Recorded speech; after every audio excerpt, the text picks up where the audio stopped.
Hello again, everybody. This is Steve coming to you with another introduction to writing. This time we're going to cover colonies. Depending on what kind of story you're writing, you might be doing colonies. I mean, this isn't something that's going to be very common, but in certain stories you will run into this. I've got one coming up called it's a part of the Empire series, and it's the Riders of Croa, which it's a sci-fi, but there are elements of westerns. There's elements of like colonialization of like early America and stuff like that. Those different types of themes in there. What is it? The Unreachable Continent's going to have a bit of that. There's some other stories that are going to have a bit of that. And, you might have a historical drama where this is involved. You might have a sci-fi one where this is involved. If you remember the TV series Earth 2. If you don't, go look it up. It's kind of interesting. But you will run into colonization. It may not be colonization in the traditional cliche way that most people think of. And really, you probably should make it so that it's not cliche. Unless it needs to be cliche, like I say, you're doing a period drama or something. Then... try to make mix it up, make it a little different. Like in Riders of Croa, for example, I have basically two different groups of people, and I have one group that want to go back to kind of the 1800s level of living, go back to extreme simplicity, and another one that wants to colonize the planet but wants to keep their technology, who kind of becomes the Overwatch for the planet, because they keep their technology and they know the Empire is still a threat, so they act kind of as the guardians for the planet. But anyways, what was another one? I was just thinking, Pern. This one, obviously Pern isn't one of my series, but Pern is a good one for colonies. That's a good example of how to get started with a colony. But, saying all of that, one of the key things you have to realize with a colony is colonies are people, are made of people starting from scratch. If you're talking, a period drama, you're going to come in a sailing ship. If you're sci-fi, you come in a starship. You could be somebody who in a fantasy novel or sci-fi novel or any type of novel, they get driven out of their homeland into the wilderness. Well, now you've got to build a colony and start over and make yourself sustainable. One of the first things you have to realize is when your colonists enter, they are going to have zero infrastructure to work with. Zilch. Now, you might come into an area that already has infrastructure, which at that point in time, it's not really colonization. Colonization is coming into an area that's completely virgin, that has never been colonized before, never had any resources or pipelines or electricity or anything put in there. You're literally building from scratch. The Pilgrims are a great example of this. There's other examples of it in history. The people going west, they had to literally, when they would pull in, they had a wagon full of food and their bare hands and maybe a couple of oxes or a couple of horses, and they had to start from scratch. Because when you arrive, you're basically going to be a bunch of vagabonds living in tents. And you have to get water. You have to develop a food supply. You have to develop housing. And you basically have to build all the infrastructure you're going to need from the bottom up. Now, one thing to consider when you're dealing with colonies is, in a situation like that, disease can very easily take hold because you're not used to the area. Your body hasn't biologically adjusted. Your immune system hasn't adapted. So disease is going to be a big thing. It'll come from the water. It'll come from the air. It'll come from insect bites because like I said, you're new to the area. Your body has not adapted yet. So, or at least, when I say you, I'm talking like, your characters and stuff, or if you actually went out and did this yourself. Think of it like camping. You just, you pack the car, you drive out somewhere, you load it, you get out of the car, you load everything in the backpack, and you hike into the woods. Wherever you land, your quote unquote colonizing. Only, colonies are meant to be more permanent than hiking, because with hiking you run out of food, you run out of time, you hike your butt back to the car, throw everything in there, and drive away. Well, colonies, you pull in, you stay in. You only pull out if you have, if you absolutely can't make it work. And a lot of colonies have no fallback. When they come in, they're there, feast or famine. If everybody dies off, then everybody dies off. I mean, look at the colony of Roanoke.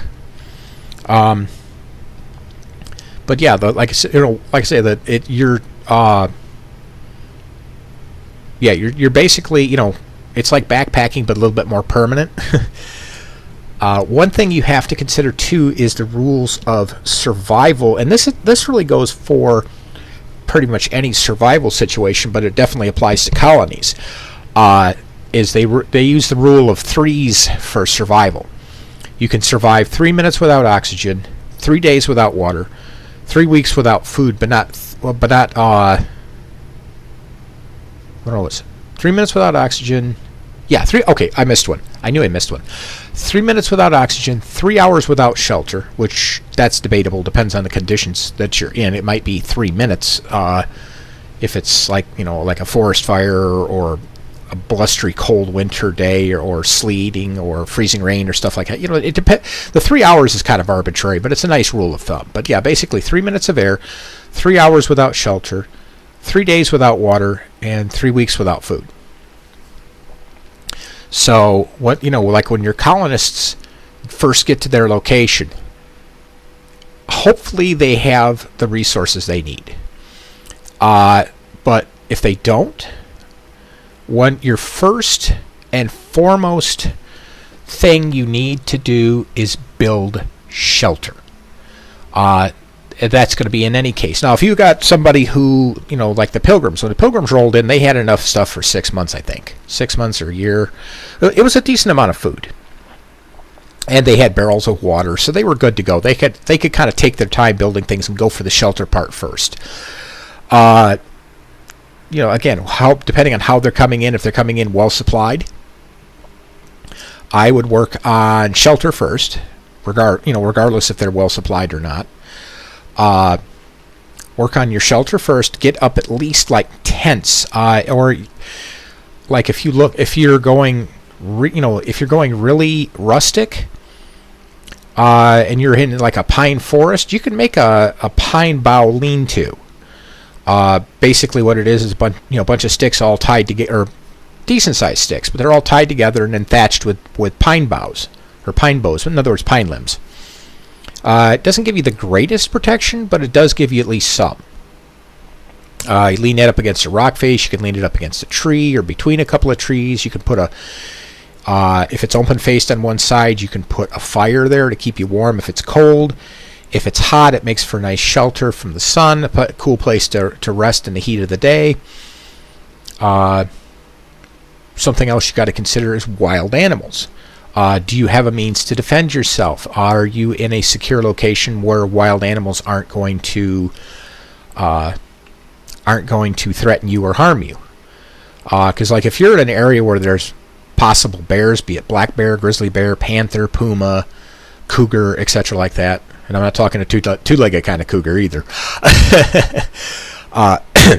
Anywho, if you got wild animals that are predators that will threaten you and threaten your safety, is that something that you have to defend against? Because at that point in time, that shelter isn't necessarily a house. Your shelter might be a tree stand.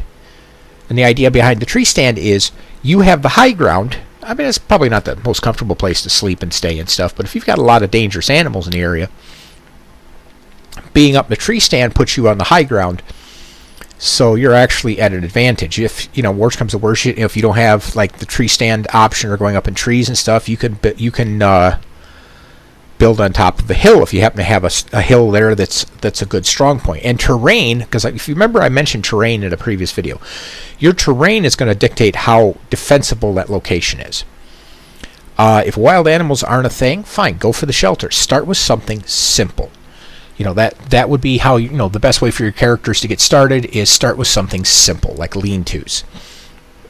Even the colonists did that. They popped tents for the first couple weeks they were there, and then they went out, chopped down trees, and built cabins and built houses. And if I remember correctly, they weren't log cabins. I think what they did was they cut down the local trees, the pines, the maples, stuff like that, and they made plank board houses. Plank board is basically you take a shingle axe. Go look what that is. It's kind of a neat little tool. Take a little shingle axe and create these, or they could take a machete or some equivalent type large bladed tool and create these thin pieces of like 1x4. And it wouldn't even have been like 1x4. It would have been like half by 4, because it was like real thin wood. But then they would build the framework out of like small trees. They would cut the trees down, tie them together, and then use wood or create wooden nails, and then just nail these little boards to the side of the building and on the roof, and you had a quick house. Those houses could go up in a matter of a few days. Did not take very long to put those up. They had a very simple hearth. They were generally one room. They weren't big. They were like 10 by 10, 10 by 15, and you'd stuff a family of 6 in one of those. Sometimes they'd stuff a family of 10, depending. Now, if you had a family of 10, they might make a 10 by 20, but usually they were like about 10 by 10 or 10 by 12, something like that. And it was one room. You did everything in that one room. You had your bed, you had your kitchen, and the kitchen was very rudimentary. Everything was in there, and then you had a little outhouse out behind the building. It was usually a communal outhouse. And then they would while they were doing that, some people would work on wells. If you had rivers nearby, great, you could tap the rivers for food and water. You would want to, and the thing is with this, you're gonna go through steps of colonization. Before I abandoned my Planetfall series, that was something that they were working on in the story. And although in their case, which this is a doable colonization idea, when they originally landed, there was only about 100 of them. When they originally landed, they landed just outside of an established village. It already had the outhouses, it had the wells, it had the buildings to live in. Didn't have enough buildings for everybody, and some of the buildings were in kind of sad shape, and they just had to tear those down and part them out. Which that's another thing too, is recycling of resources is going to be a big thing, because when you don't have many resources, you need to stretch each resource to its maximum. So everything that you have gets reused and reused and reused until it can't be reused anymore. Then you find a way to recycle it and reuse it again if you can. If you can't, okay, fine. You run it until it can't go any further. But anyways, in their case, they had an established village. And then as more people came in, they spread out to other villages that were nearby that were also established. No residents in them, because it was like a big plague that killed them all off. But these guys moved in, and they took over these villages, and they started settling in. And then as they spread out, then they had to start establishing local towns. So now you're going back down to the nitty-gritty of walking in with nothing and having to start from the bottom up. And your colony will grow and mature over time. Once you establish water and you establish a food supply, you're going to establish agriculture, animal husbandry if you haven't already got animals. If you don't have if you don't have regular animals, you're going to hunt them. You're going to hunt them for food. And eventually you will establish domesticated animals. You might domesticate the local wildlife, like if you have a local bison population, for example, or something equivalent to it, or some kind of local Holstein or cattle population that's wild, you might go in and domesticate them. You might take, like if they've got pigs or something like that, you might domesticate those. Domestication is going to be a big factor towards getting a more stable food supply. And the goal with the food supply is not just enough. That's the initial goal. The initial goal is to get at least enough to keep everybody fed. After that, you will want to start working towards surplus. The reason behind surplus is not every year is going to be a great year for farming. You're going to have fat years and you're going to have lean years. That's even true in the modern era, despite all of our agricultural advancements. There's a lot of years where, and it's not like worldwide or nationwide. It could be regional, where you just have a bad crop. Georgia recently had a bad crop because of the cold weather in spring. There's been shortages in the coffee crop, in the cocoa crop, in beans, in I don't know if apples this year are going to have a problem, but I know in past years they've had complete misfires of apples. They've had misfires of cherries. And when I say misfire, what it is it's what happens is the tree, it warms up, the tree starts budding, starts flowering, and then we get a cold snap or we get a frost, and it kills the flowers before they can be pollinated by the insects or by each other, depending on how the plant self-preserve. That's not what I'm thinking of. Procreates. Depending on how it procreates, if it needs insect assistance or it needs bee assistance, or it just, does it need just the wind? Like a pine tree only needs the wind. But and I'm sure there's a lot of people, there are a lot of you who have sinus and allergy problems that can attest to that. But anyways, yeah, you need to get a stable food supply, and you need to build a surplus for those leaner years, and those leaner years will come because spring is unpredictable, weather is unpredictable, nature's unpredictable. I don't care what the National Weather Service says, it's unpredictable. Just look at the horrible job they're doing right now trying to predict weather. And this weather is just making absolutely no sense and making a complete fool of the National Weather Service, the Met Office, etc. But yeah, weather's going to be a problem. You might have issues with natives, like with the colonists in America. There were some colonists that had problems with the local Indian tribes. That was and this is an interesting one that they don't teach in school, but I found out through some of my own research that there were some colonies in the New World, in like early America before it was the United States. There were some colonies that did great with the locals. The locals loved them. They had a great time with them. They traded with them. They had a great relationship and everything like that. And other colonies were getting their butts handed to them on a regular basis because the local natives were constantly attacking them. Now, you might ask yourself, okay, why was it going well for the one group but not for the other group? Interestingly enough, the different colonies had different philosophies on life, and I'm not saying it was their philosophical teachings and beliefs and stuff that was the problem. It was a matter of honesty. There were colonists, and of course this is just the human condition, but there were colonists and there were colonies full of people that were just flat out greedy, dishonest, backstabbing, and stuff like that. Just a whole colony of Karens, if you will. And the Indians, the Native Americans, whatever you want to call them, they were very much honor and honesty based. If you lied to them, you were probably going to lose your head. Honesty was a huge, huge thing with them. Honor was a huge thing with them. And there were colonists that were very honorable, and they figured it out really quickly by watching the Indians and what they were doing and stuff. And they realized, okay, if we're honest with them, they'll be honest with us, and we'll have peace. The other ones are like, screw the Indians, we're going to take advantage of them and their land and all this other stuff, and they ended up suffering for it.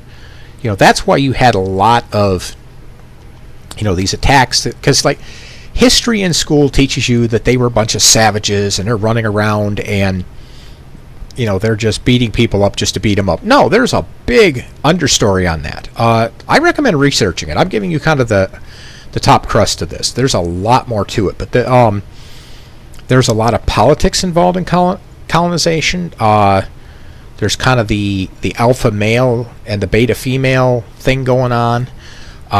You're going to see with a lot of colonies, I know this isn't popular in modern society, but in colonies, the colonies that worked had the stable, solid nuclear families.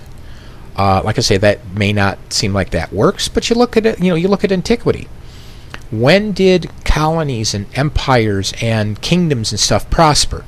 When the nuclear family was upheld, it was honored, it was observed. You didn't have people sleeping around. You didn't have people being generally didn't be. People generally were not dishonest. You start getting dishonesty in a society, it's going to collapse. Period. Deceit and dishonesty, lies, greed, stuff like that will just tear a society apart. Doesn't matter how big or small it is. But yeah, you have like I say, the colonies that did the best followed, and some might say, well, they followed Judeo-Christian beliefs. Well, then how do you explain Rome? It wasn't like as much as people in America would like that to be. It wasn't necessarily the Judeo-Christian belief. It was, because like you had with Rome, you had the Pantheon. With Greece, you had the Pantheon. But it came down to the nuclear family, the gender roles. The alpha male, the beta female, and all that kind of stuff. That was a big driver for the colonies and for kingdoms and stuff like that, because it gave a structure. It gave an authority structure. It gave a safety net, because families were huge safety nets back in a time when losing your family meant starvation and death.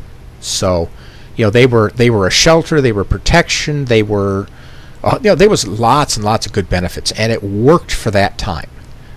Does it still work today? Yes. I do realize that we have come to a point where, because of modern technology, we don't need that as much. But again, it still comes back to, it worked in the past, and it still works today. It will be an important part in any colonial situation you do, be it fantasy, sci-fi, historical, alt history, etc., like that. The nuclear family will be an important part of it. Now, like I say, not everybody needs to be nuclear family. You might have some guys that are mavericks who are permanent bachelors. You might have permanent spinsters. You might have children, 12, 13, 14, who are orphaned but go out there and just absolutely boss mode it. And you have some of them that can't take care of themselves, and they shrivel up and die, or they end up getting adopted by somebody else who's able to provide for their needs until they're able to survive on their own. And that is, as grim and dirty as that is reality. That's life. That's history.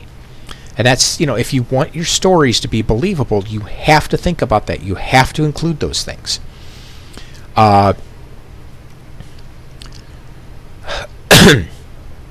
Trying to think. Okay, here's another one too, is colonies. Once the base colony is established, and it has a stable food supply, and it has a stable economy, it has a stable social structure, family structure, etc., like that, you can now step out and create new colonies from that colony. You have to get the initial colony settled. Once that's done, then you can expand out. There are examples, even in nature, of that. I mean, if you look at the strawberry plant, one of the things the strawberry plant does is, obviously, it has its berry that has the seeds on it that allows it to reproduce year after year. But you also have what are called runners. And a runner is another strawberry plant that comes off the parent plant, off of a little extension, and it's like this little arm that will grow out 5-6 inches from the plant, sometimes as little as 3 inches, and then it will grow roots and it will establish itself. And then once it has established itself and it no longer needs the parent plant will cut the connection, and that plant is then on its own. Well, kind of the same idea with colonization.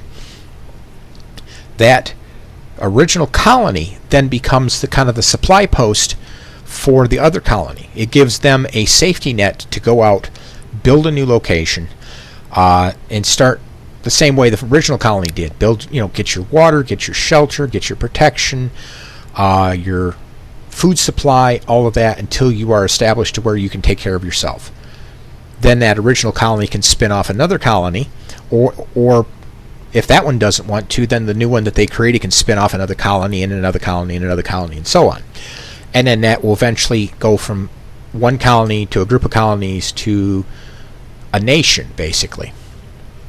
I mean, that is how the whole earth was populated, is through colonization. So colonization, even in today's world, is a big thing.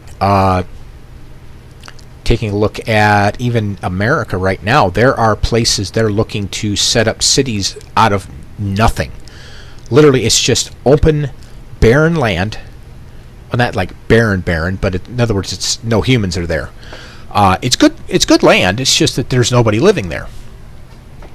So they're going to go out there and they're going to start putting up buildings and they're going to start putting in infrastructure. And I think in that situation, they're going to go in and they're going to start by building the actual infrastructure before they start putting up buildings. So they'll put in a water plant. They'll find a reliable water source. They'll put in power plants. They'll put in waste management. All of that stuff will be put in advance. Because if you start building buildings and you don't already have that in place, you're building the IKEA desk in the backwards order, and it's not going to work. And I'm sorry, that's the only example I could think of. But anyone who's put together an IKEA product knows what I'm talking about. But yeah, you're building the house in reverse, if you will. In other words, you can't put the roof on until you at least have the walls up and the rafters in place. So, if you're trying to put the roof on, you don't have the walls and rafters or even the foundation. It's not going to work. So that like I said, there are modern examples of colonization. Some people call them settlements. Over in Israel, that's been a big sticking point. Is settlements, is people moving into areas that were previously uncolonized and setting up houses, setting up established cities and villages and stuff like that. That's a more modern example of it. And again, just with this one, and I'm going to kind of start cutting this off here because I'm coming up on my 30 minutes, which I try to keep these under 30 minutes if I can. But anyways, what I'm doing here with this video, just like all the other ones, is I'm giving you an introduction. I'm giving you information to get you started. A lot of what you're going to want to do for your particular situation, your particular stories, is you're going to want to research everything you can related to that. Some of it, like in sci-fi, some of it will, like in sci-fi, the colonies and stuff, you can pull that from actual Earth history. Some things you might have to pull from other sci-fi novels, see how they did it, maybe what some of the the pitfalls were, some of the blessings, the benefits, the good, the bad, etc., like that. What were the different things they had to go through, and just go out there and research and churn up ideas. Take copious notes. I've said that before. Take notes. Write tons of background information. Go into information overload with yourself. Even if you only use 1% of it, you will be glad you did, because you familiarize yourself with it, making it easier to write. You're not fumbling through it. You're not struggling to you're not struggling to write your story, to think of your ideas and stuff. You've already got this huge, rich cornucopia of information in your brain, on your notepads, wherever. You start going in there and you start cherry picking things that you need, ideas and stuff. Just as like in this picture here, they've got the muzzle-loading muskets. I think they were flintlock, but I'm not sure. I think back then they might have even been matchlock. But you got to look at what were little things, even like what were weapons. How are they defending themselves? What are they defending themselves against? If it's a fantasy novel, are they coming into an area where you're going to have orcs and goblins and other monsters and dragons and things like that? If it's sci-fi, is it an alien species? Are they hostile or are they friendly? And just different things like that. So anyways, I'm almost at 30 minutes, so I'm going to cut it off here, and I'll see you guys in the next video. If you guys have questions, you want me to talk about something, and it's not already on my schedule, which you should really see my monitor. I've got sticky notes all the way across the bottom and up one side with things I need to talk about. It's amazing how much there is to talk about and to know and to discuss and to learn and everything when it comes to writing. And I'm going to have a lot of stuff coming out to you guys for quite a while. So anyways, thanks for listening, and I'll see you guys again. And as usual, if you have any questions, comments, or concerns, please let me know. Thanks.